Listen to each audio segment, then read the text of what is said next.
Sveiki, tie, kas domitės asmeniniam konsultacijom, užsukit į mėnuliotaro.lt ir kviečiu prisijungti prie YouTube kanalo, ten matysit papildomas žinutės. Dabar žinutė ožiaragiui. Ožiaragiai. Yra kažkas, kam jūs labai priešinatės.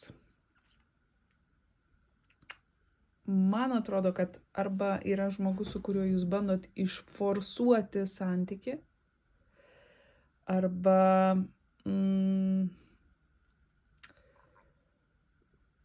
kažkokios situacijos yra, kur jūs bandot už tai kovoti, arba bandote spausti santykį, išspausti tą santykį, kažkaip jį išgimdyti ir niekaip tas rezultatas neateina.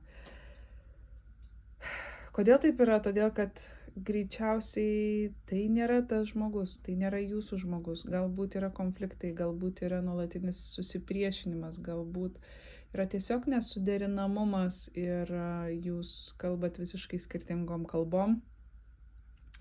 Rekomendacija yra pirmiausia išsimedituoti, vaizdžiai tariant, ar ne?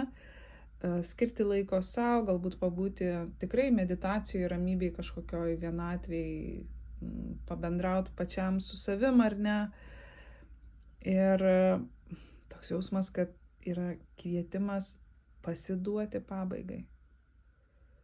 Neforsuoti ir nekovoti, nesipriešinti ateinantiems pokyčiams. Aš matau, kad ta pabaiga ji yra kažkokia labai aiški ir atrodo, kad neišvengiama, bet jūs tarsi dar bandot priešintis, bandot kovot, bandot laukti to rezultato ir jis niekaip neateina, kad ir kur tai būtų.